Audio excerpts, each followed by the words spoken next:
Everyone, welcome to smart learning with Saloni. आज हम करने वाले हैं क्लास 9 का mathematics chapter number 4 linear equation in two variable, जिसकी हम करेंगे एक्सरसाइज 4.1। इंट्रोडक्शन हमने प्रीवियस क्लास में देख लिया था, जिसने नहीं देखा है वो देख लीजिएगा। चलिए स्टार्ट करते हैं। क्वेश्चन नंबर फर्स्ट है, the cost of notebook is twice the cost of pen. Cost of notebook जो है वो ट्वाइस है कॉस्ट ऑफ पेन के। Write a linear equation in two variable to present this statement. यहाँ पे हमें बोला है कॉस्ट ऑफ नोटबुक जो है वो ट्वाइस है कॉस्ट ऑफ पेन के। तो सबसे पहले हम लेट कर लेते हैं, let the cost of notebook be rupees x and the cost of pen be rupees y। Cost of notebook को हमने मान लिया x rupees, cost of pen को हमने मान लिया y रुपीज। अब लिखेंगे अकॉर्डिंग टू क्वेश्चन।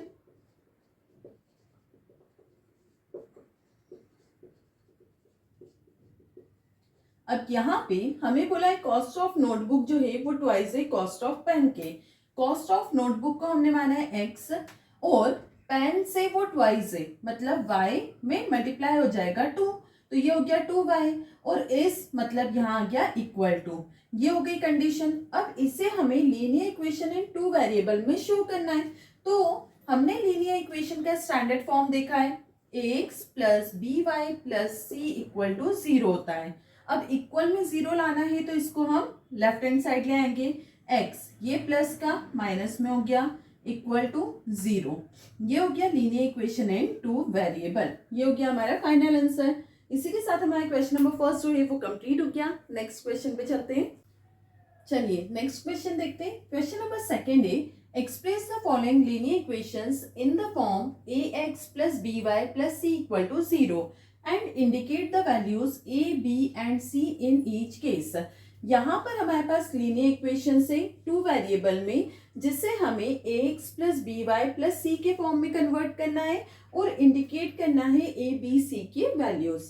देखते हैं। फर्स्ट पार्ट है 2x plus 3y equal to 9.35 और 5 के ऊपर बार है।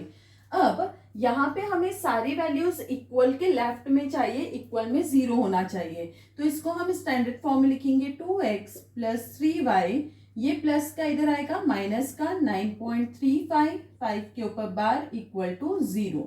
अब हमें इंडिकेट करना है वैल्यूज a, b, c की। a क्या हो जाएगा, x का कोफिशिएंट 2, b हो जाएगा y का कोफिशिएंट 3, c हो जाएगा कांस्टेंट टर्म माइनस 9.35। ये हो गया फर्स्ट पार्ट। सेकेंड पार्ट देखते हैं। x minus y upon 5 minus 10 equal to 0। ये आप स्टैंडर्ड फॉर्म में ही है, सारी वैल्यूज लेफ्ट हैंड साइड है, इक्वल में 0 है। डायरेक्ट हम वैल्यूज लिख सकते हैं। a की वैल्यू क्या होगी, x का कोफिशिएंट 1, b क्या हो जाएगा y का कोफिशिएंट। अब y अपॉन 5 है, मतलब y को हटाएंगे तो क्या बचेगा 1 माइनस का 1 अपॉन में 5, c कांस्टेंट टर्म माइनस 10। वैसे ही थर्ड पार्ट देखते हैं। Minus 2x plus 3y equal to 6 है। 6 को हम लेफ्ट हैंड साइड लाएंगे, minus 2x plus 3y minus 6 equal to 0। अब a की वैल्यू हो जाएगी x का कोफिशिएंट माइनस 2, b की वैल्यू y का coefficient 3, c constant term minus 6। Fourth part है x equal to 3y। Standard form में करने के लिए 3y लेफ्ट हैंड साइड आएगा, x minus 3y equal to 0। अब a क्या हो जाएगा, x का कोफिशिएंट 1, b y का coefficient minus 3, c constant term नहीं है तो कांस्टेंट टर्म हो गई 0।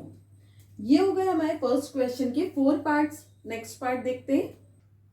चलिए नेक्स्ट आगे देखते हैं। क्वेश्चन नंबर सेकंड का फिफ्थ पार्ट है 2x equal to minus 5y। Standard form में करने के लिए माइनस 5y को हम लेफ्ट हैंड साइड लेकर आएंगे। 2x माइनस का है तो ये हो जाएगा प्लस का 5y, इक्वल में बचा 0। अब हमें a, b, c की वैल्यूज लिखनी है। a क्या हो जाएगा, x का कोफिशिएंट 2, b हो जाएगा y का कोफिशिएंट 5, c कांस्टेंट टर्म हमारे पास नहीं है तो ये हो गई 0। नेक्स्ट 6 पार्ट देखते हैं। 3x plus 2। अब ये स्टैंडर्ड फॉर्म में ही है तो डायरेक्ट हम वैल्यूज लिख देंगे। ए हो जाएगा x का कोफिशिएंट 3। अब b, अब y की टर्म इसमें नहीं है, मतलब y वेरिएबल पूरी इक्वेशन में हमारे पास नहीं है, इसका मतलब वो 0 इंटू वाई होगा, इसलिए वो टर्म हमारे पास नहीं है। तो ये क्या हो जाएगा, b इज इक्वल टू 0 और c कांस्टेंट टर्म 2। नेक्स्ट 7 देखते हैं, y माइनस 2। अब ये स्टैंडर्ड फॉर्म में ही है, इक्वल में 0 है। अब a की वैल्यू हम लिखेंगे। अब इस पूरी इक्वेशन में x नहीं है, x का कोफिशिएंट ही नहीं मिलेगा हमें, तो क्या हो गया वो 0। b मतलब y का कोफिशिएंट, y का कोफिशिएंट क्या है 1, c constant term minus 2। Next और लास्ट पार्ट है 5 इक्वल टू 2x। अब ये 2x को हम लेफ्ट हैंड साइड लाएंगे, minus 2x plus 5 equal to 0। यहाँ पर a की वैल्यू हो जाएगी x का कोफिशिएंट माइनस 2, b की वैल्यू हो जाएगी y नहीं है वेरिएबल, तो क्या हो गया 0, c कांस्टेंट टर्म 5। यहाँ पर इसी के साथ हमारा क्वेश्चन नंबर 2 जो है उसके पूरे 8 पार्ट्स जो थे वो कंप्लीट हो गए हैं और साथ ही में हमारी एक्सरसाइज 4.2 भी कंप्लीट हो गई है।